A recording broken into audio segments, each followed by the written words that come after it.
Tuhan untuk ibadah kita di Minggu 4 setelah Trinitatis, diangkat dari Mazmur 89, diawali dari ayat 15 hingga ayat 18. Mazmur 89 diawali dari ayat 15 hingga ayat 18.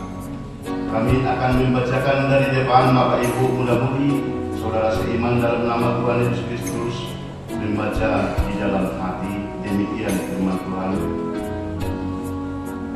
Keadilan dan hukum adalah tumpuan tahtamu, kasih dan kesetiaan berjalan di depanmu.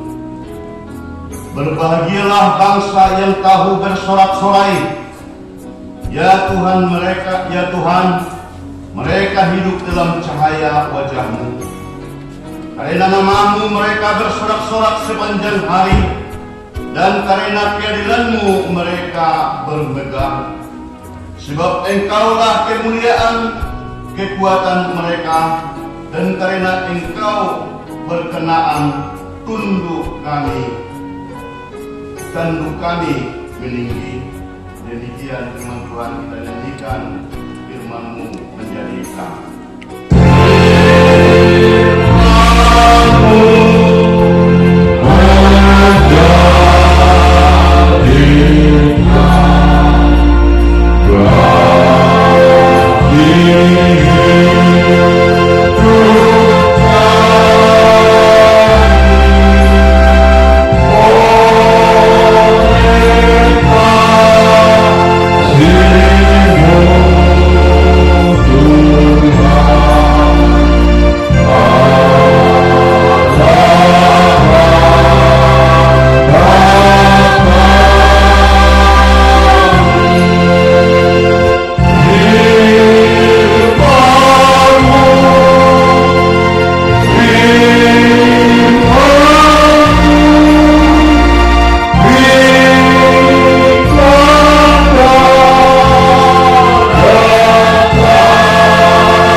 Tema ibadah kita pada saat ini, hidup dalam keadilan dan kasih setia Tuhan, atau memulu di bagasan hati orang kebet asli rohan di jabatan. Bapak Ibu yang dikasihi oleh Tuhan, kami yakin dan kami percaya setiap orang pasti menginginkan dirinya bisa dihormati orang lain. Setiap orang pasti menginginkan bisa terkenal.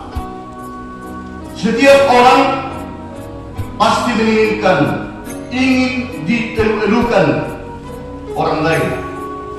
Setiap orang pasti ingin disanjung, dan bahkan setiap orang pasti menginginkan bagaimana saya menjadi orang hebat.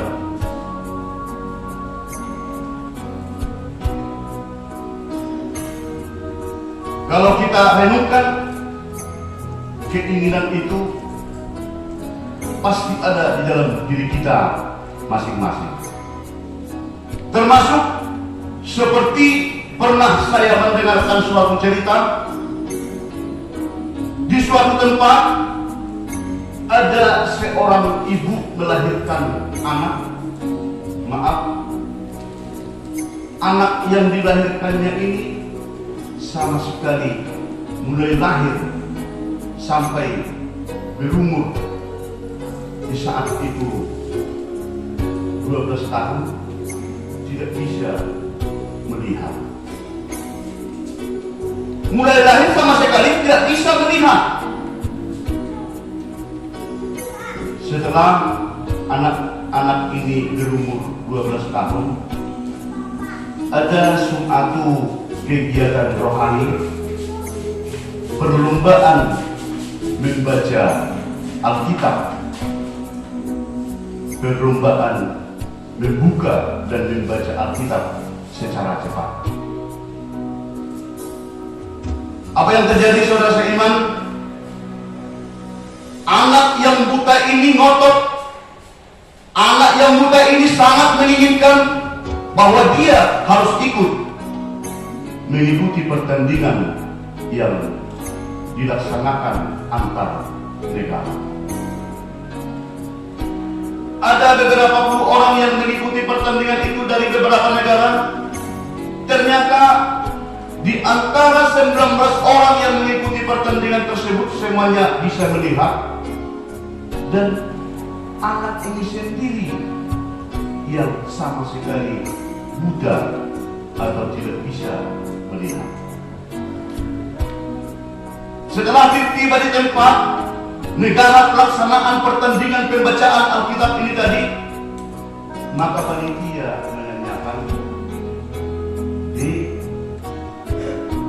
kenapa kok kamu harus ikut perlombaan membaca Alkitab ini? Teman-temanmu ada 19 orang yang sudah datang dari negara masing-masing, semua bisa melihat. Cuman kamu sendiri yang mempunyai Alkitab yang berbeda. Artinya yang berbeda ini tadi semuanya sama dengan Alkitab saya atau Alkitab Bapak Ibu dan muda-mudi yang ada di depan tempat kita. Tetapi khusus Alkitab anak yang tidak bisa melihat ini tadi adalah huruf timbul. Huruf timbul Bapak Ibu. Apa kata panitia? Karena kamu tidak bisa melihat, pertandingan ini disaksikan oleh ribuan orang, bahkan hampir puluhan. Andaikan kamu nanti menang, andaikan kamu nanti bisa jadi juara satu, kamu tidak bisa melihat orang yang menonton kamu, orang yang melihat kamu. Andaikan kamu juara satu nantinya, kamu juga tidak bisa melihat berapa besar piala yang diberikan oleh panitia. Dan kamu juga tidak bisa memanfaatkan secara langsung hadiah yang akan diberikan andaikan kamu juara satu. Bapak Ibu yang dikasihi Tuhan, apa kira-kira motivasimu harus mengikuti pertandingan ini? Itu kata panitia terhadap anak yang tidak melihat ini. Jawaban anak kecil yang mengikuti, anak-anak yang mengikuti pembacaan Alkitab ini tadi tidak terlalu bertele-tele. Tidak terlalu bertele-tele. Apa jawabnya? Saya mau buktikan atas berkat Tuhan bahwa saya hebat. Saya tidak terlalu menginginkan bahwa saya melihat orang banyak yang mengikuti saya kalau saya pun nanti juara. Tetapi saya menginginkan bahwa orang bisa melihat saya kalaulah seperti yang panitia katakan, pertandingan ini diikuti oleh hampir puluhan ribu orang dari berbagai negara. Saya membuktikan bahwa Tuhan itu, bahwa Allah itu adil. Kasih karunia Allah itu bukan diberikan hanya untuk orang atau manusia yang sempurna. Saya yakin bahwa Allah itu adil dan termasuk kepada diri saya. Kalau seandainya nanti saya bisa jadi juara, bahwa Allah itu setia, Allah itu adil, dan Allah itu mempunyai anugerah yang bisa dimiliki oleh siapa. Sehingga Bapak Ibu, panitia pun dengan kepala melihat daripada jawaban si anak yang tidak bisa melihat itu tadi. Ternyata pertandingan sudah dimulai, maka pertandingan yang begitu serius merebut suatu kemenangan di antara beberapa negara. Si anak yang muda tadi pun bisa memenangkan, membuka dan membaca Alkitab paling cepat. Dan itulah yang menjadi suatu contoh, merupakan suatu cerita yang bisa membangkitkan pemikiran kita Bapak Ibu, yang bisa membuka hati kita. Karena mau tidak mau, senang atau tidak senang, kami yakin kita pernah merasakan kondisi yang hidup nikmat, hidup sukses, hidup berhasil, dan pernah mengalami kondisi yang kurang beruntung ataupun kondisi yang tidak sesuai yang kita harapkan. Dan inilah seperti nats yang kita bacakan itu tadi, yang ditulis oleh seorang pimpinan penyembahan ibadah di gereja yang bernama Eton. Melihat daripada problema, melihat dari kemelut, melihat banyaknya itu pergumulan yang dirasakan oleh bangsa Israel, sehingga si penulis pemazmur mempunyai analisa cara pandang bahwa Allah itu tidak adil. Allah itu tidak adil terhadap bangsa Israel. Mengapa penderitaan dengan penderitaan, kesusahan dengan kesusahan selalu bergonta-ganti dialami oleh bangsa ini? Dasar kesusahan, dasar problem, dasar situasi yang betul-betul dirasakan kondisi bangsa Israel, sehingga pemazmur mensuarakan kata-kata seperti nats yang sudah kita bacakan tadi. Pemazmur dari Raja Daud mengatakan supaya keadilan dan hukum adalah tumpuan tahtamu, kasih dan kesetiaan berjalan di depanmu. Berbahagialah bangsa yang kamu bersorak-sorai, ya Tuhan, mereka hidup dalam cahaya wajah-Mu. Kondisi itulah yang dibuatkan oleh pemazmur supaya bangsa Israel kembali bangkit. Jangan merasa bahwa bangsa itu sudah ditinggalkan oleh Tuhan. Dan saya yakin, sebab saya sendiri pun Bapak Ibu sering bergumul di dalam perjuangan hidup yang penuh dengan kemelut, penuh dengan rintangan, penuh dengan cobaan, atau bahkan begitu banyak kesusahan. Sering masuk ke pikiran secara pribadi Bapak Ibu bahwa Allah tidak adil. Tuhan tidak adil lagi kepada saya. Bahkan sering saya bertanya, di mana kau Tuhan? Apakah Tuhan telah meninggalkan saya? Mengapa yang seperti ini? Apakah Tuhan telah meninggalkan saya dan tidak mau memperdulikan saya lagi? Begitu beratnya beban yang saya alami di dalam pertarungan hidup.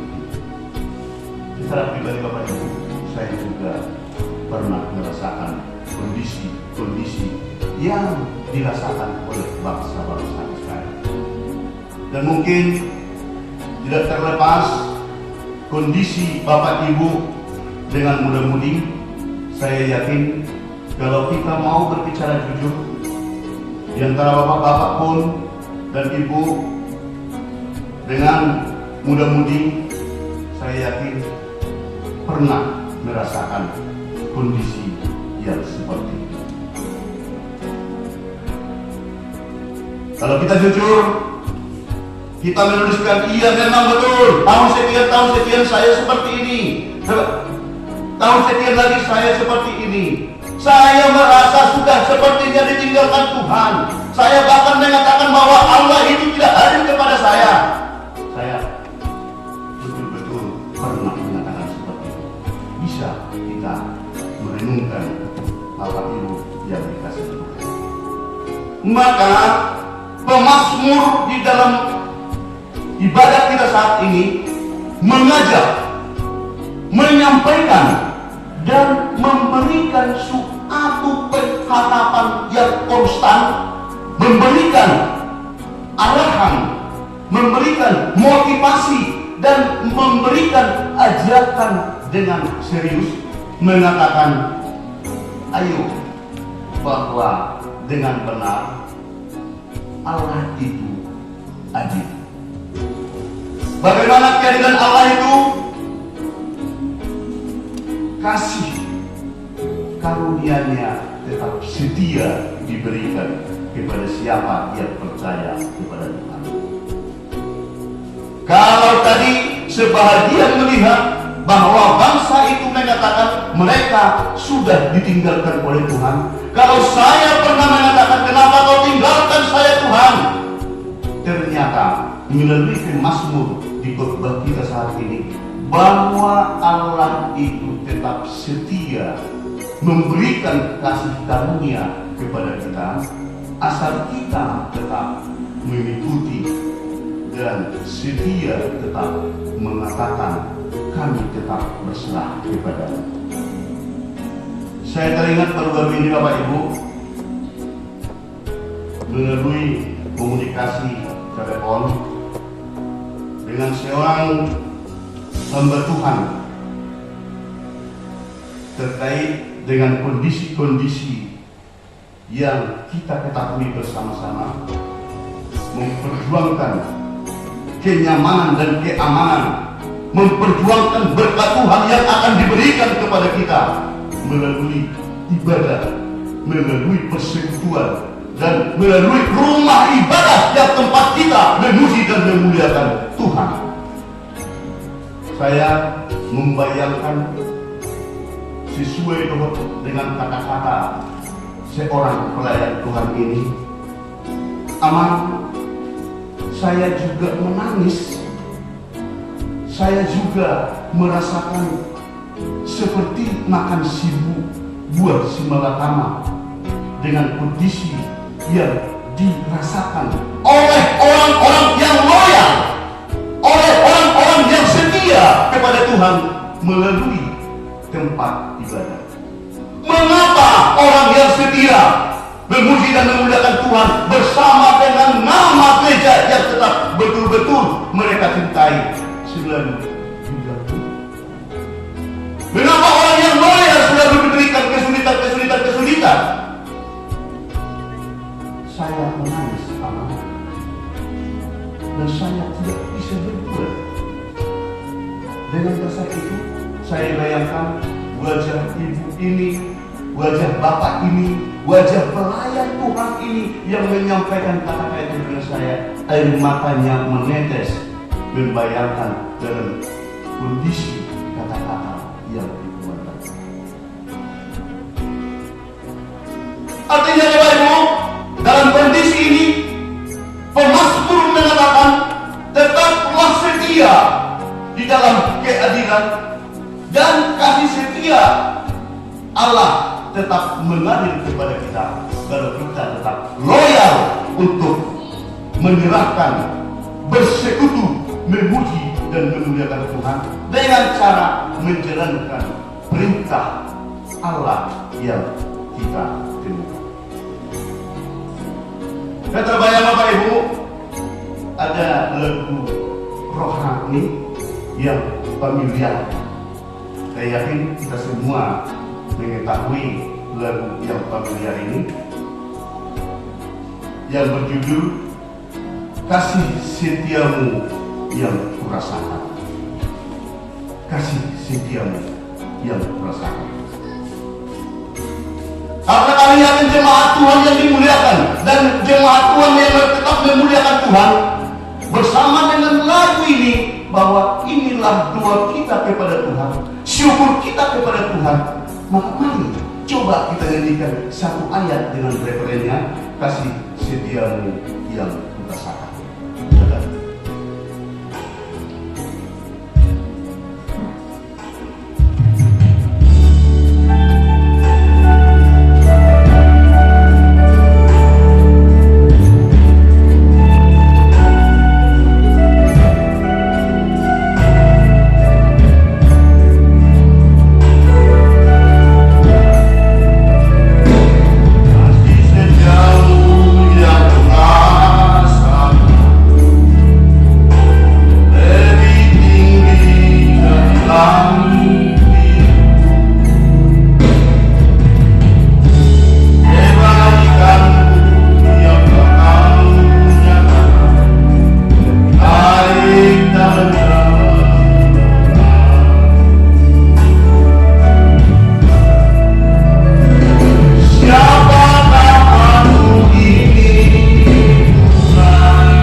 Alangkah indahnya pujian itu Bapak Ibu dengan mudah-mudi, dengan telah kita kumandangkan ini dengan penuh perasaan bersama dengan khotbah ini. Apapun masalahmu, apapun kendalamu, apapun problemmu, apapun yang dialami di dalam keadaan begitu banyak pergumulan, sebelum atau sesudah kita selesai ibadah, biasanya ada itu dua berkat. Penggalan dari dua berkat selalu itu yang terpampang di pikiran dan hati kami. Dan kami yakin Bapak Ibu dan mudah-mudahan juga akan mengingatkan. Kami yakin dua yang selalu dibawakan oleh pembawa firman atau dua penutup, kita harapkan menjadi milik kita. Kita harapkan menjadi kenyataan kepada kita, bukti nyata bahwa Allah hidup tetap adil dan setia, memberikan kasih karunia kepada kita. Di penggalan itu dikatakan bahwa wajah Allah bersinar memancarkan wajahnya kepada kita. Wajah Allah selalu berhadapan dengan kita dan kasih karunia Allah tetap ada bersama dengan kita. Kalaupun di dalam kehidupan ini ada keadilan yang kita lihat, sebahagian dan kebanyakan dipegang oleh orang-orang kaya. Yang salah itu bisa dibenarkan, yang benar itu pun bisa disalahkan. Walaupun gereja pakai penerangan yang kecil, yang selalu dibuatkan orang di luar sana atau dibuatkan oleh oknum-oknum tertentu, membuatkan suatu pergumulan dengan seluruh jemaatnya yang terberkati, yang selalu berdamai di hakai penerangan. Yakinkan dirimu Bapak Ibu, yakinkan dirimu anak muda, yakinkan dirimu pemudi, bahwa keadilan Allah itu tetap seadil-adilnya. Tidak bisa dikatakan ada perbandingan dengan keadilan di dunia ini. Dan yakinlah bahwa keadilan Allah itu keadilan yang sebenar-benarnya, keadilan yang tidak ada tandingannya. Dan pastikan di dalam diri kita bahwa kasih setia Tuhan tetap menyertai kita. Yang menjadi pertanyaan, kalau kita yakinkan diri kita bahwa hidup dalam keadilan dan kasih setia Tuhan akan tetap menyertai kita, sudahkah bisa kita aplikasikan terhadap diri kita sendiri? Sudahkah bisa keadilan dan kasih itu kita aplikasikan terhadap keluarga, terhadap saudara seiman kita, dan terhadap seluruh ciptaan Allah yang ada kita kenal?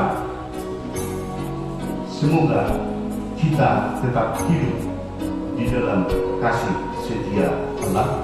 Tuhan Yesus memberkati. Kita nyanyikan firman-Mu.